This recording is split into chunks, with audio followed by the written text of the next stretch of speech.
I want to jump right back into our series on the book of Proverbs. We are learning about the way of wisdom. We're learning how to live wisely on this journey called life, this thing called life. And we've been looking at specific proverbs, some of our favorite proverbs, maybe the most well-loved proverbs. We're looking at proverbs like the fear of the Lord is the beginning of wisdom, the foundation of wisdom. We looked at that a couple of weeks ago, actually 3 weeks ago to start the series. We looked at the most famous proverb of all, trust in the Lord with all your heart, lean not on your own understanding. That was a couple of weeks ago. Last week we looked at the proverb, guard your heart, and how important it is to guard your heart. Above all else, guard your heart, for everything you do flows from it. And before we jump into our proverb for today, I want to ask you, what's your favorite proverb? What might that be? Maybe a proverb comes to mind, maybe one that we've looked at already, maybe one that we haven't looked at. And if you're sitting next to someone, if you came with someone and there's a proverb that comes to mind, turn to them and tell them what your favorite proverb is. If you don't have a proverb, just tell them, I have no idea. But that's okay. Spend some time now doing that. If you're watching online, we would love for you to participate. If you have a favorite proverb, type it in the comments. We'd love to see or hear what your proverb is. What's your favorite proverb?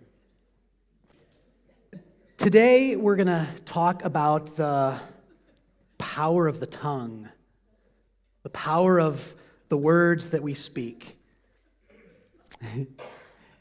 Did you know that the average person speaks 7,000 words per day? That's the average person. So, give or take, maybe you speak way more than 7,000 words. Maybe you speak less than 7,000, but somewhere around 7,000. That's a lot of words that we speak. That's a lot of potential and a lot of power in the words that we speak. So it's really crucial and important that we understand the power of our words. The words that we say communicate who we are. I've heard it put this way, that the words that you speak are your imprint on the world. And it's true, but as followers of Jesus, it's so much more than that. The words that you speak are not only communicate who you are, but the words you speak communicate who God is. The words you speak communicate what you feel about people. The words you speak as a follower of Jesus communicates how God feels about them. Such power in the words you speak, such potential. So we really need to pay attention to this, and we need to take a look at what we're going to be talking about today, Proverbs 18:21. And it says this: the tongue has the power of life and death, and those who love it will eat its fruit. Can you read this with me? The tongue has the power of life and death, and those who love it will eat its fruit. Now let's say it with more power. The tongue has the power of life and death, and those who love it will eat its fruit. Does this seem like an exaggeration? Is this pretty extreme? I mean, come on. Life and death. Well, let's talk about that a little bit. It's interesting that the word for power here, the Hebrew word for power, is the same word that's translated hand.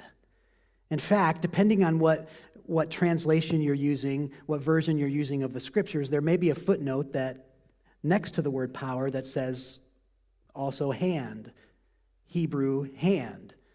And some of the older versions and translations say this: death and life are in the hand of the tongue. In the hand of the tongue. That seems kind of strange, doesn't it? I mean, picture that. The hand of the tongue. Psalm 19:1 says, the heavens declare the glory of God, the skies proclaim the work of his hands. It's the same word, the work of his power. So let's think of it this way. Let's focus on our hands for a second. Hands can create or destroy, right? Maybe picture someone who is a potter, shaping clay, molding it, shaping it. And that's what God did in the beginning when he molded and shaped the first human being. Such delicate, so personal and relational, shaping, molding. Think of someone who's painting or someone who's drawing, someone who's assembling something. You can create with your hands. You can also smash with your hands, right? Smash things, break things. I picture the kids who, the kids always, build things, with blocks or with Legos, or maybe, they line up the dominoes and they spend so much time lining them up. And then what happens? The person next to them knocks them all down and smashes them. So hands can create and hands can destroy. Hands can bring healing or pain. A nurse cleaning wounds, bandaging wounds. Maybe it's someone with, maybe it's a gentle touch on the cheek, or someone wiping tears away. The hands can bring healing, but hands can also bring pain, right? A slap, a punch, and your hand can become a weapon. Hands can create, hands can destroy, hands can bring healing, hands can bring pain. Hands bring life or death, right? Hands can do that. Now picture the same thing happening as you speak. The same thing happens with your words. Just as your powerful hand, where your strength comes from, where you take action with, just as with your hand, it has the potential to create or destroy, heal or cause pain or bring life or death, so does your tongue, the words you speak. And while it's obvious what the hands are doing, right, it's not quite as obvious what the tongue and what your words are doing, because they're invisible, but they're just as powerful. The tongue has the power of life and death. Words can bring physical life or death. I mean, think about it. And we all know cases where false testimony has been provided that has led someone to death row. Total lie has led to someone's death. We know of if we think back through history, there have been words, persuasive words from world leaders like Hitler that has led to millions of deaths. Stories of bullying. We all know we've heard stories of bullying that have led to suicide. But we also know cases where words spoken have led to life. Maybe someone who has spoken kind words to someone on the brink of suicide and saved their life. So words can bring physical life and physical death. And maybe that sounds extreme. Maybe these are extreme examples. Maybe, or maybe not. But you just never know how your words will affect someone in this way. Words can lead to emotional life or death. And in many cases, it's emotional trauma that can be so much greater than physical pain. Maybe you remember as a kid saying things like, "Sticks or stones may break my bones, but words will never hurt me. I'm rubber, you're glue. Whatever you say bounces off me and sticks on you." You ever heard that one? Those are just stupid. And absolutely not true. Because, broken bones eventually heal, but sometimes wounds that come through words, they oftentimes never heal. But words, positive words, life-giving words, can also bring life to someone as well. When I was in 6th grade, and that was a long time ago, but I can remember, this has really stuck with me. I can remember being sent to the principal's office for something that I did. I can't remember what I did, but I got in trouble. I was sent to the principal's office, and before I was able to go back to the principal's office, I had to speak with the secretary. Her name was Mrs. Noward. And she looked at me when I walked in, and she just had a kind expression on her face, and she looked at me and she said, "I'm surprised that you're here. You're a leader. People follow you. And those words have stuck to me to this day. They've stuck with me to this day. And I obviously wasn't perfect, but she spoke those words of life to me, and I began living more like a leader because of that. Words can lead to relational life or death. We know that, right? Relationships are so often destroyed through careless and hurtful words, but relationships can be built up and strengthened through life-giving and healing words. So powerful for relationships, the words that we speak. Words can lead to spiritual life or death. And for those of us who follow Jesus, we've put our trust in Jesus, this is the power that we have with our words. Incredible power. Words that share the good news about Jesus. Words that lead people to their Creator, that point people to Jesus in a relationship with Him. Influence others in this way. The words that we speak as followers of Jesus will either bring glory to the Father or give Him a bad name. Push people away from their Father and their Creator. That's the power that we have through our words. The tongue has the power of life and death, and those who love it will eat its fruit. Those who love it will experience the results, good or bad, will experience the consequences of our words, good or bad, will experience the fruit of our lips. And I'm reminded of James, and we studied the book of James a couple of years ago, but James chapter 3 says, when we put bits into the mouths of horses to make them obey us, we can turn the whole animal. Or take ships as an example. Although they are so large and are driven by strong winds, they are steered by a very small rudder wherever the pilot wants to go.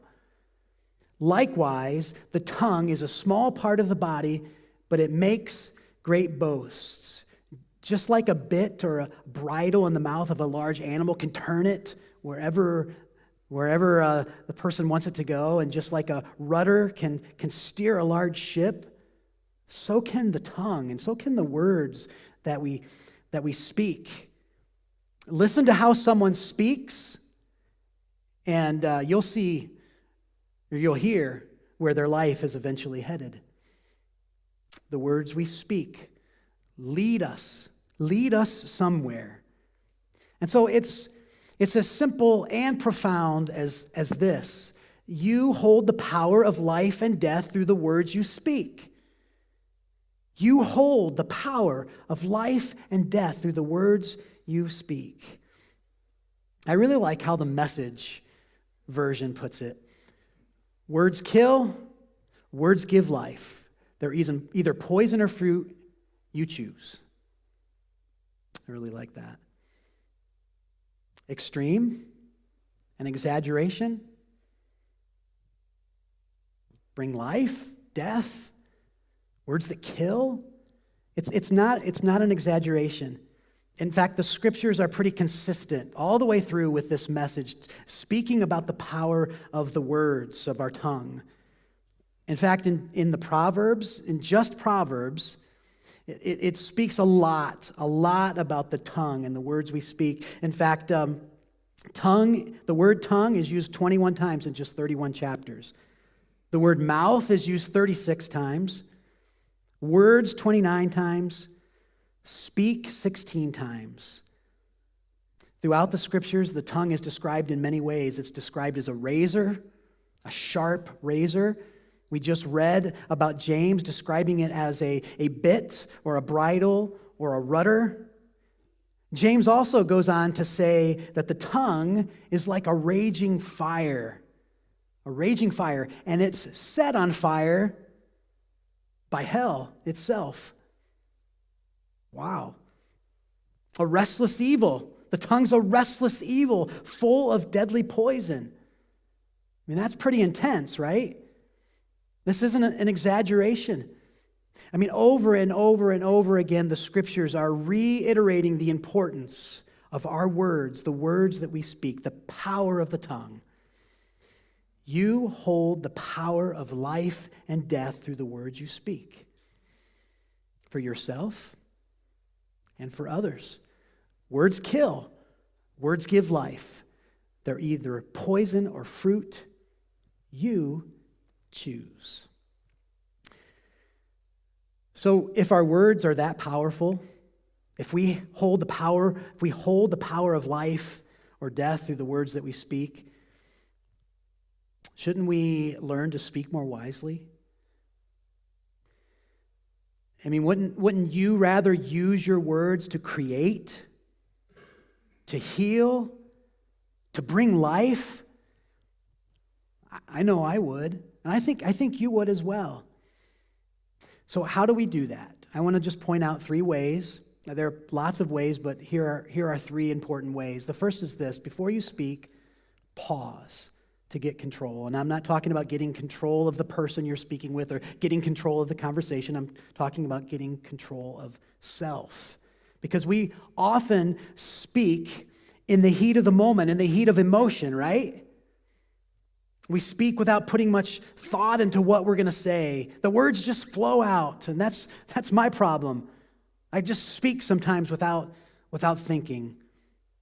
Sometimes we reply to a post on social media because it angers us or it upsets us, and we want to reply and give our point of view. That's not the time to speak. It's not the time to speak. Proverbs 29:20 says, "Do you see someone who speaks in haste? There is more hope for a fool than for them."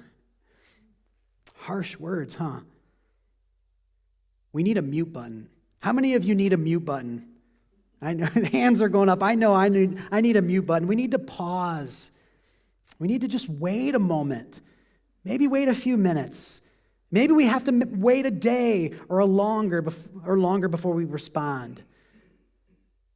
We have to wait so that we can get beyond the initial emotion of the moment. You know, you can say you're sorry, but you can't take back what you said, right? The harm has already been done. Proverbs 15:1 says, "A gentle answer turns away wrath, but a harsh word stirs up anger." And I think this is what happens in our conversations sometimes. We get angry at what somebody has said, and so we speak in anger, and then they speak in anger, and the cycle continues. And someone has to break the cycle, and it's a gentle answer that turns away wrath.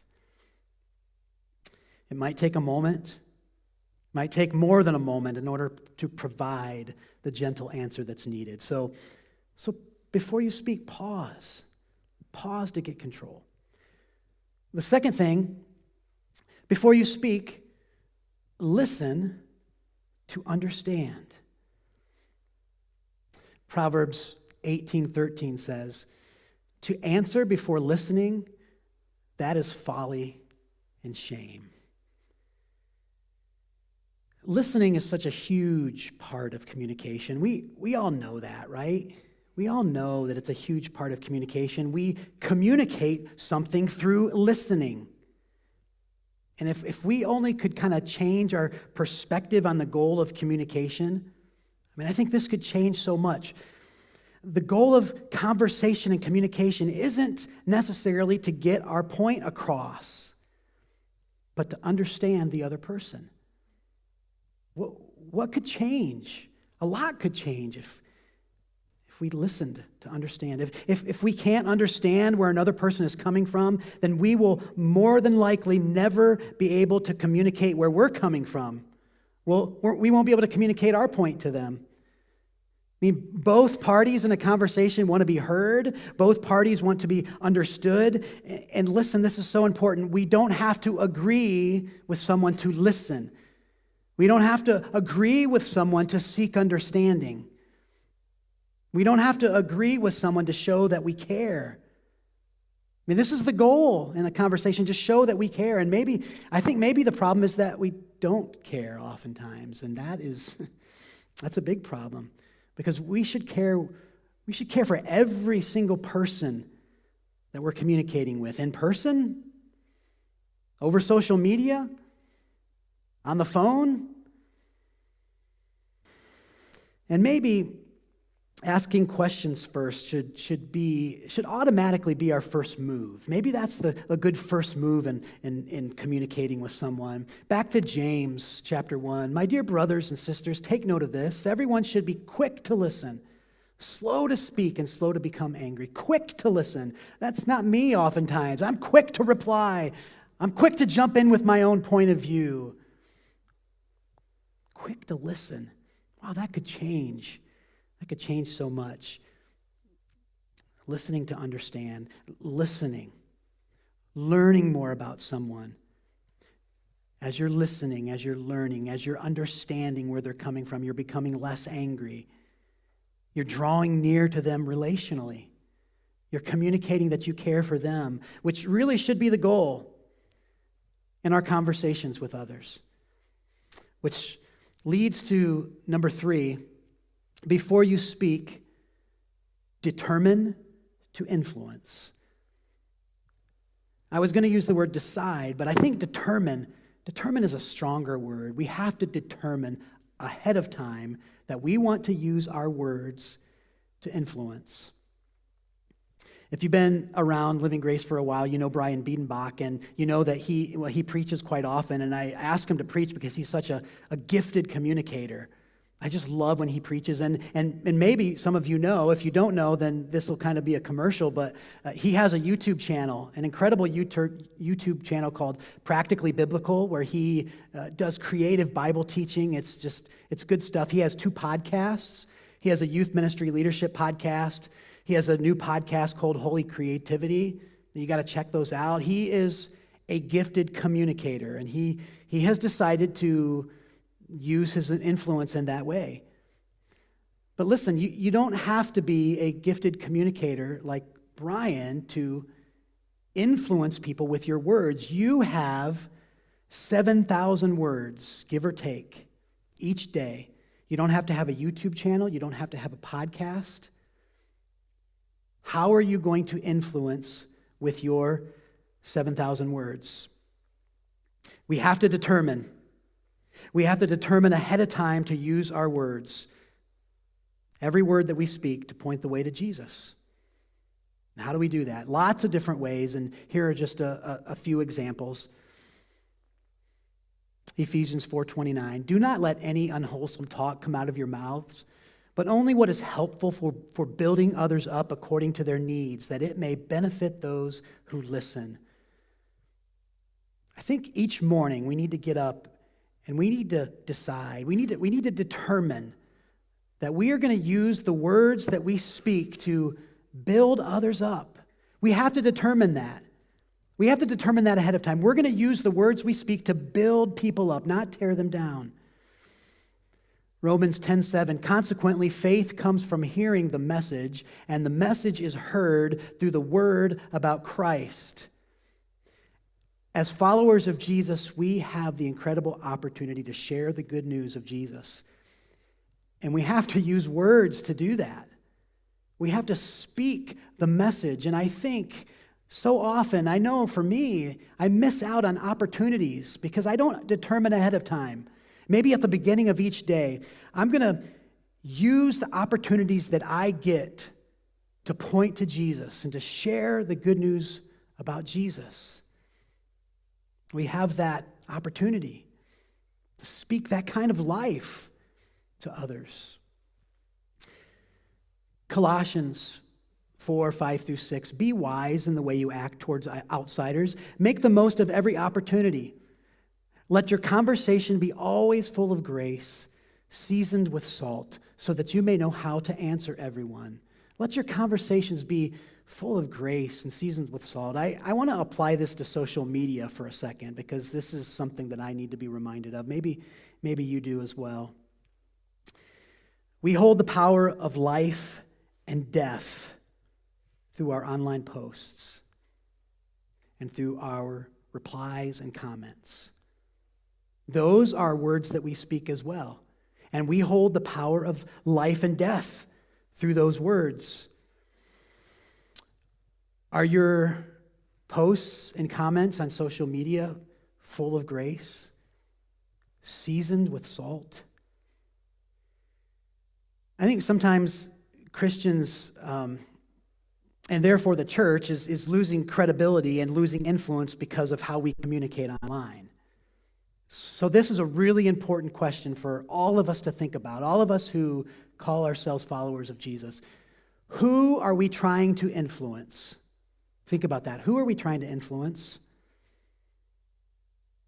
As followers of Jesus, the answer is everyone. Everyone. The people that you agree with and the people that you disagree with. You are trying to influence. I am trying to influence them. I'm trying to point the way to Jesus. That's the ultimate goal. And I think sometimes we're so busy trying to communicate a certain point or a certain position that we hold that we may even be right on that point. We may be right on the position that we hold, but we're losing influence. We're losing influence in their lives. We're losing influence in the lives of the people that we're trying to reach. And we're pushing them further and further away from Jesus and his church. Maybe your pushback is this, but isn't our message supposed to be offensive? It says in the Bible that our message as believers, as followers, is supposed to be offensive to people. No, it's the gospel that is often offensive. It's the good news about Jesus that is offensive, not an ideological or political or even a theological position.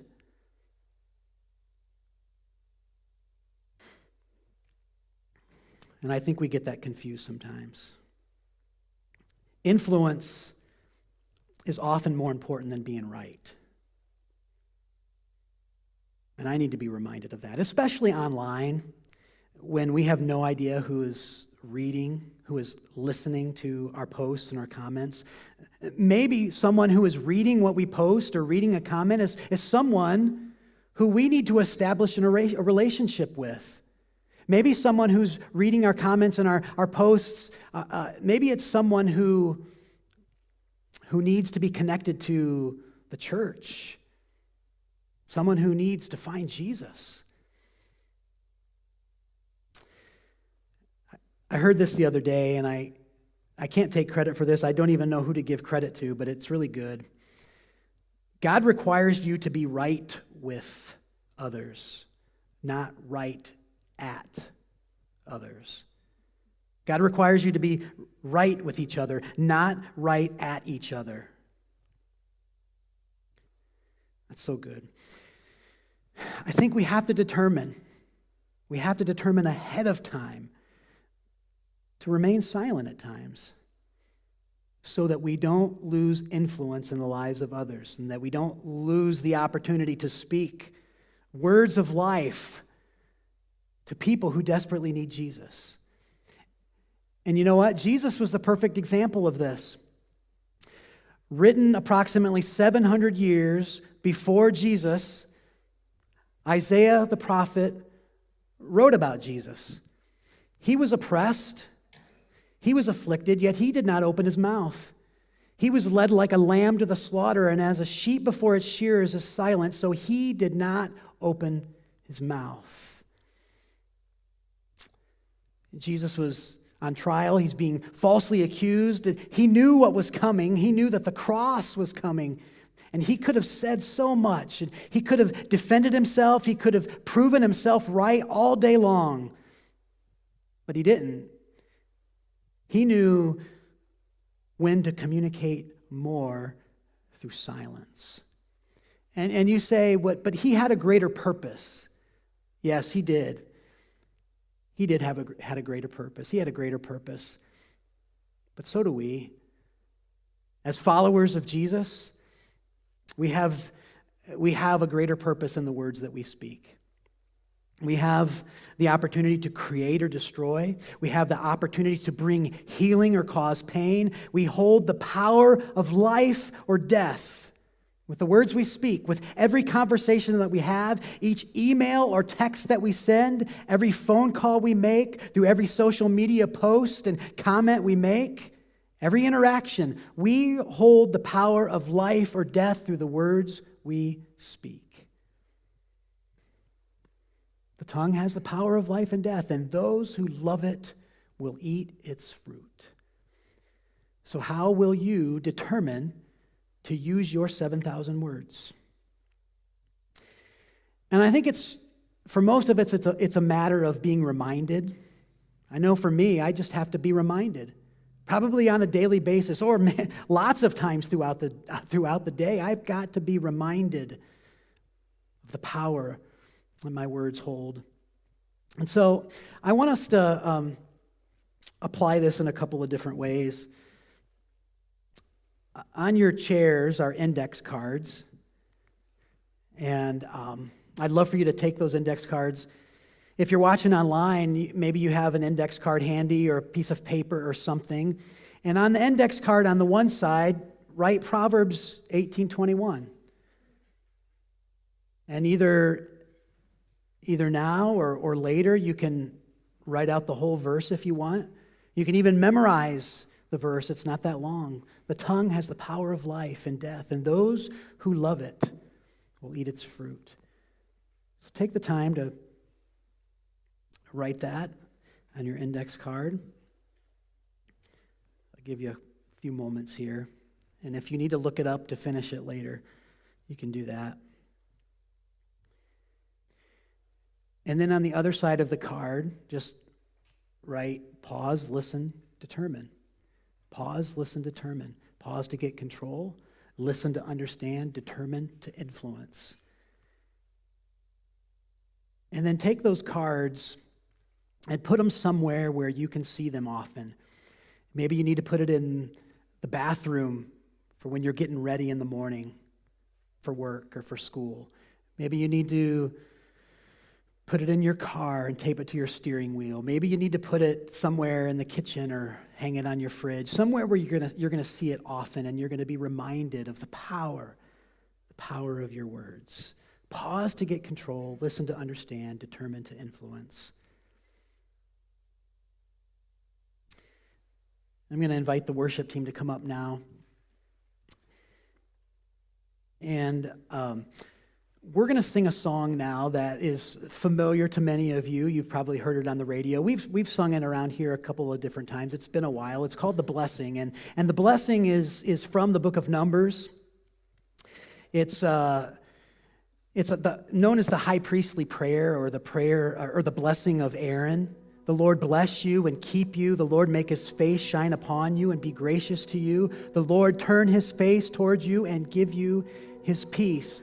And so Aaron was instructed to give this blessing over the people of Israel. And when we sing this, it's so comforting to know that God may be speaking these words of blessing over us, that this is how he feels about us. And so we sing these and we find comfort that we're receiving this blessing, and we're so thankful. But I want us, as we sing this, to think about speaking these words or singing these words to the people around us. And I want you to think about speaking and singing these words to the people that you interact with on a daily basis. Maybe it's your family members, maybe it's your friends, your coworkers, your classmates at school. People that you interact with online. Maybe even people that you disagree with, people that you have a hard time with. Are you able to sing these words of blessing over them? Let's sing this song now and think about singing these words of life to the people in our lives, and think about the power of our words.